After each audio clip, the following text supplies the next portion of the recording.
¿Es posible creer en los relatos de Carlos Castaneda? ¿Qué pensarías si lo dicho en sus libros tuviera visos de realidad? ¿Qué harías si tuvieras acceso a un guía como Don Juan Matus? En este video te cuento mi experiencia personal, así como algunas claves para el acceso al mundo del Nahual.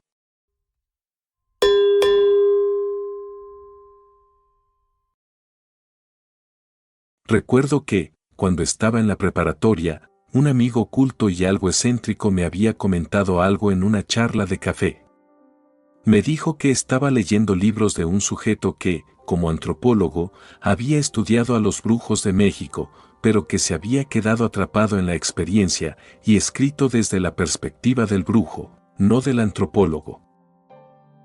Algunos años más tarde, por la época en la que estaba terminando la universidad, descubrí en la biblioteca de la casa un ejemplar de un libro de Carlos Castaneda, El don del águila, que tiempo antes habían leído otros miembros de la familia y comentado breve y someramente en alguna reunión. Recuerdo que la lectura me dejó muy buena impresión, pese a que se notaba que era parte ya avanzada de una serie. Por supuesto, respecto a Carlos Castaneda quizá no queda mucho que decir. Se ha referido hasta el cansancio que la mayoría de sus libros están muy bien escritos, que su narrativa es cautivadora, que lo es, y que forma parte de su innegable impacto cultural. También se ha dicho que su veracidad es cuestionable, que acaso su idealizado o mesiánico personaje principal no existió, aunque pocos se quejan de lo mismo respecto a muchas figuras místicas o religiosas. Que es muy susceptible de ser mal interpretado. También se le acusa de falta de rigor académico, lo cual está un tanto fuera de lugar, pues es obvio que su trabajo no tiene intención de ser académico, lo que, dado el contexto, no tiene nada de malo. Recuerdo también haber leído un comentario de Octavio Paz en cuanto a que si los libros de Castaneda eran de ficción, lo eran de una manera muy extraña. Sí.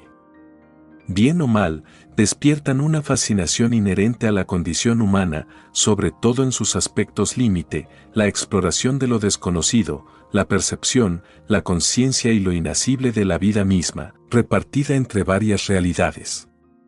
Yo abordé varios de sus libros con fruición.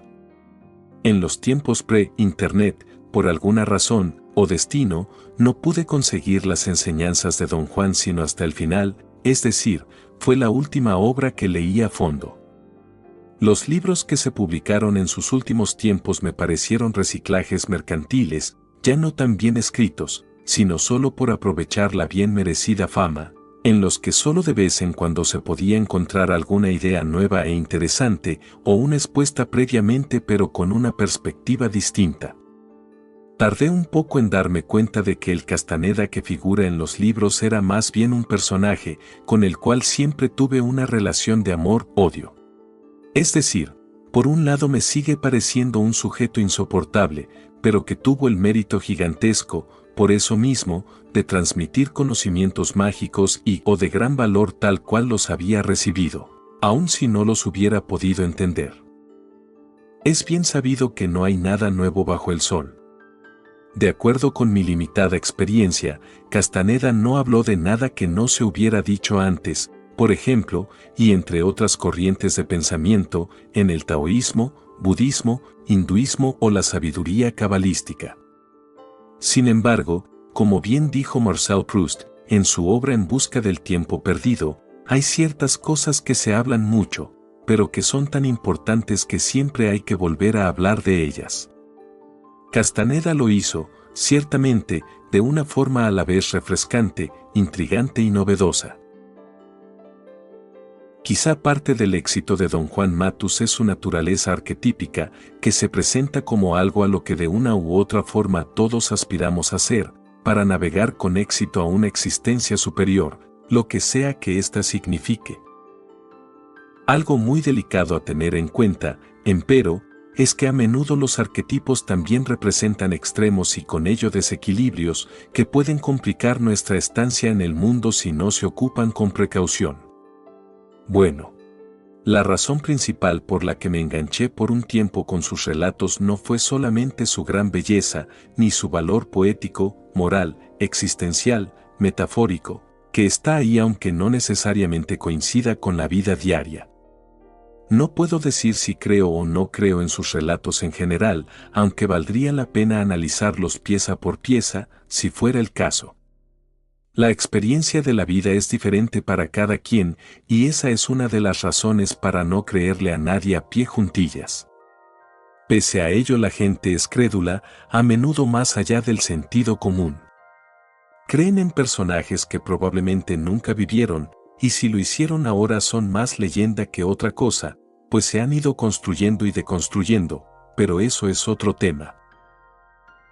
Sin embargo, no todo en el mundo es razón, o, al menos, no todo en este mundo es una razón que podamos dilucidar por ahora, y a menudo eso también forma una parte muy importante de la existencia, que además ayuda a mejorarla. Recordemos, por ejemplo, al elogio de la locura, de Erasmo.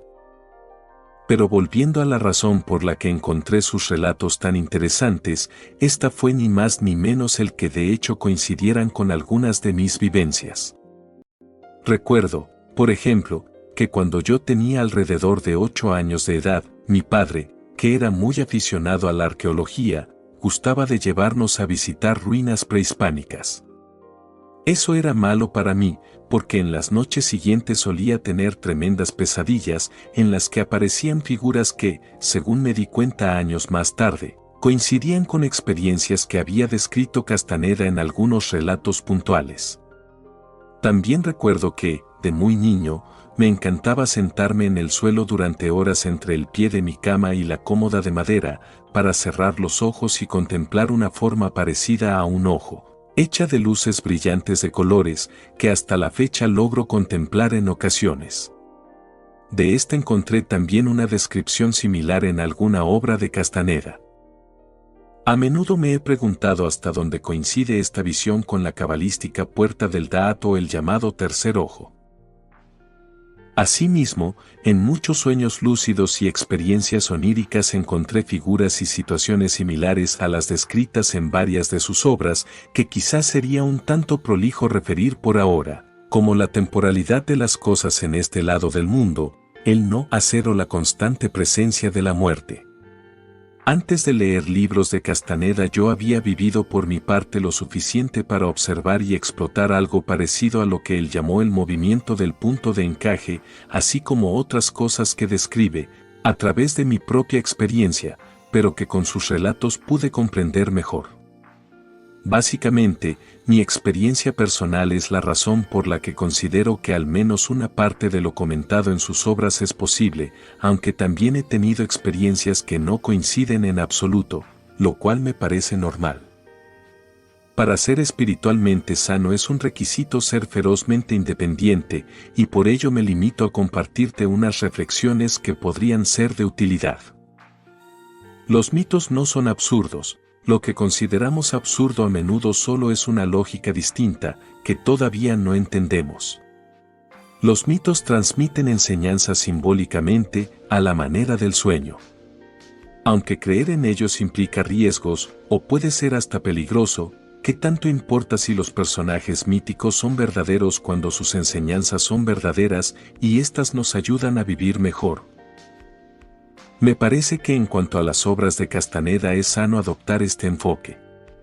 Al principio de este video te preguntaba qué harías si tuvieras acceso a un guía como Don Juan Matus, que algunos han tomado como una especie de mesías. La buena noticia es que hay un Don Juan Matus dentro de cada uno de nosotros, dentro de ti, aunque puede que tengas que trabajar mucho para desenterrarlo. Por supuesto, todos necesitamos eventualmente un guía en alguna parte de nuestro desarrollo, aunque, como probablemente diría San Pablo, la necesidad constante de guía o de obediencia es propia de un espíritu inferior. Ten en cuenta que a menudo los guías, arquetipos o mesías son mitos. Los mitos no son necesariamente mentiras ni tampoco absurdos.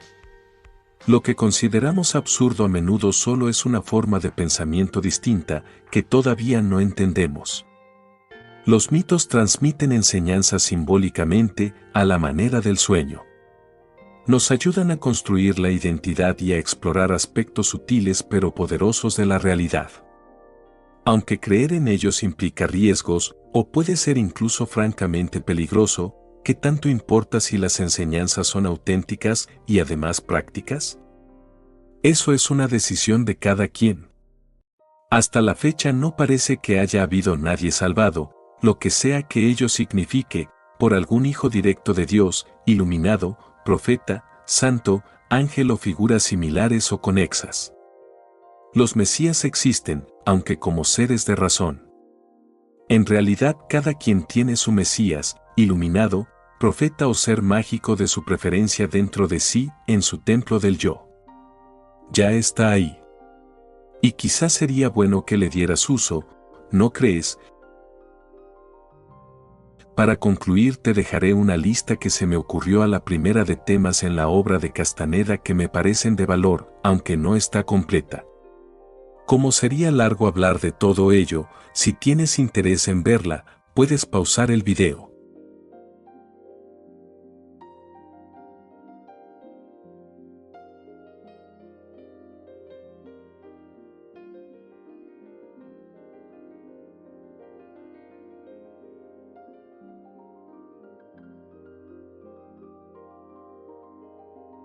Déjanos en los comentarios tu opinión e indícanos si te gustaría que tratáramos en particular alguno de los puntos de la lista. Si te gustó este video, comenta, comparte, lee la descripción, déjanos un like o invítanos un café, que te agradeceremos mucho. Nos vemos en el próximo video.